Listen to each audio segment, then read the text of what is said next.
안녕하세요. 코인우먼입니다. 오늘은 2024년 9월 28일 토요일 오전 11시 17분 경입니다. 구독과 좋아요, 알림 설정 정중히 부탁드리면서 오늘 영상 시작하겠습니다. 코인베이스가 보고서를 발표하면서 최근 암호화폐 시장과 주식시장의 상관관계가 50%에 가까운 수준을 기록했다라고 설명을 했습니다. 그 이유가 미국과 중국의 글로벌 완화 정책으로 인한 결과이고, 따라서 이제 시장은 암호화폐의 긍정적인 달을 기다리고 있다라고 전하고 있습니다. 우리가 최근 거시경제 동향을 더 관심있게 보아야 하는 이유이기 때문에 전해드렸고요. 어제 발표된 8월 PCE, 8월 미국 근원 개인 소비 지출 물가 지수가 전월 대비 0.1% 상승하면서 예상치보다 하회한 결과를 보여주었고, 전년 대비는 2.7%로 시장 전망치에 부합한 결과를 보여준 것은 이런 면에서 암호화폐 시장에 긍정적인 영향을 제공한 것으로 해석이 됩니다. 블룸버그는 미국 연준의 금리 인하 시작 영향으로 비트코인의 이달 가격 상승폭이 10% 이상을 기록할 전망이다 라고 발표했는데요. 지난 10년간 비트코인 평균 가격 상승폭이 9월에는 마이너스 5.9%로 대부분 하락세의 장을 펼쳤던 것과 비교하면 우수한 퍼포먼스이다 라고 생각이 되어집니다.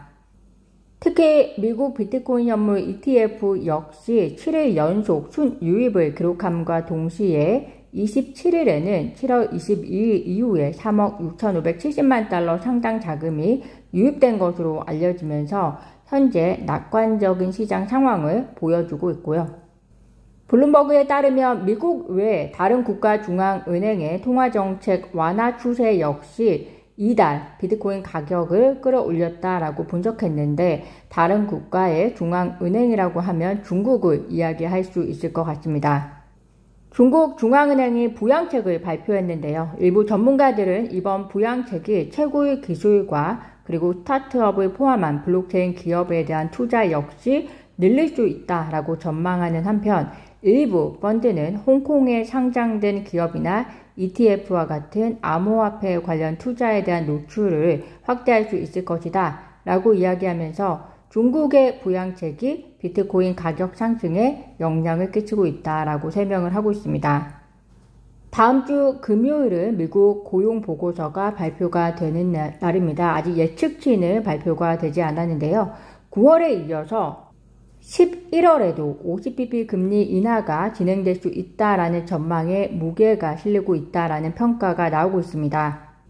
CME 패치에 의하면 실제로 50bp 금리 인하가 약 54%로 25bp보다 근소하게 앞서고 있는 상황이라서 만약에 경기 침체에 대한 큰 우려 없이 경기 침체 선 방어를 위해서 11월에도 9월에 이어서 50bp 금리 인하가 된다면 투자 시장은 더 활성화가 될 것으로 보입니다. 참고 정도 하시면 되겠습니다. 암호화폐 펀드 관리사 EMC 랩스에 의하면 3월부터 9월까지 알트코인 조정이 철저하게 진행이 되었기 때문에 상반기에 있었던 암호화폐에 대한 관심과 자금이 4분기에는 알트코인으로 흘러 들어갈 것으로 전망하면서 비트코인 도미넌스가 60%에서 40%로 하락하고 알트코인 강세장이 시작이 될 것이다 라고 설명을 하고 있습니다. 현재 비트코인의 도미넌스가 56% 정도 수준인데요. 지금 앞서 말씀드린 분석은 과거 암호화폐 불장이었을 때를 참고한 분석이지 않을까 생각이 듭니다. 2017년과 2018년 사이 그리고 2021년과 2022년 사이에 비트코인 상승장 이후에 뒤따라온 알트코인의 불장의 영향을 받아서 비트코인 도미넌스가 40%까지 떨어진 적이 있었는데요. 과거와 현재의 차이점이 있다면 과거는 비트코인 현물 ETF가 없었고 지금은 존재한다는 것입니다. 저는 개인적으로 그런 차이점 때문에 비트코인 도미넌스가 40%까지 떨어지기는 그렇게 쉽지가 않을 것으로 보이는데요. 그 이유가 비트코인 현물 ETF가 먼저 발행이 되기 시작하면서 이에 대한 기관의 진입 역시 타 알트코인보다 빨리 시작이 될 것이고, 그렇게 되면 도미넌스를 어느 정도 비트코인이 유지하는데 영향을 받을 것이다 라고 생각을 하기 때문입니다. 참고 정도 하시면 될 것 같습니다. 리플 XRP가 최근 일주일 동안 비트코인이나 타 주요 알트코인의 상승세를 따라가지 못하고 있는 상황입니다. 거시경제적 동향에 타 코인들이 긍정적 영향을 받은 것과 다르게 리플 XRP는 마치 그 영향에 소외된 것처럼 보이는 상황인데요. 그 이유가 리플 XRP는 리플만의 이슈가 존재하기 때문으로 보입니다. 바로 SEC의 항소 여부인데요. SEC가 리플에게 항소할 가능성을 전 SEC 변호인들이 높게 사는 이유가 어제도 영상에서 말씀드린 것처럼 바로 지금 진행되고 있는 다른 거래소들과의 소송 때문입니다.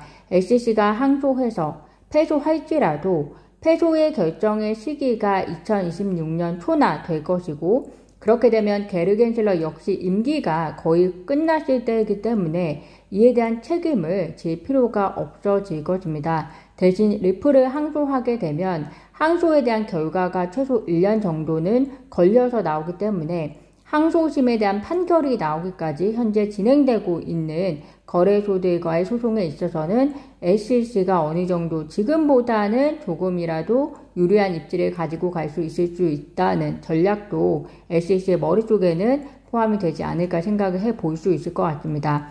어쨌든 항소할지 여부는 일주일 정도 후에는 우리 대중도 알게 될 것인데요. SEC가 항소한다면 단기적으로 XRP 가격에 약세를 띄우다가 트럼프가 대통령이 되게 되면 SEC 게르 겐슬러 사임 가능성이 높기 때문에 다시 강하게 회복하는 추세를 띌 것으로 예상을 해보고요. 그렇지만 만약 SEC가 항소했는데 해리스까지 대통령이 된다면 항소는 판결이 나올 때까지 SEC가 힘을 가지고 끌고 갈 가능성이 높기 때문에 XRP 투자자 입장에서는 SEC의 항소 여부도 중요하지만 항소 이후에 누가 대통령이 될 것인가가 매우 중요한 요인이 될 것으로 보입니다. 물론 가장 중요한 것은 SEC가 항소를 안 하는 것이고요. 그리고 항소를 안 하게 된다는 결정이 나오면 미국 내에서의 리플의 사업이 어떻게 되든 우선 둘째 문제치고 XRP의 단기적인 가격 상승은 큰 힘을 얻을 것으로 기대를 해봅니다. 오늘 제가 준비한 소식은 여기까지입니다. 오늘도 영상 시청 진심으로 감사드리고요. 구독과 좋아요, 알림 설정은 코인 우먼에게 큰 힘이 됩니다. 감사합니다.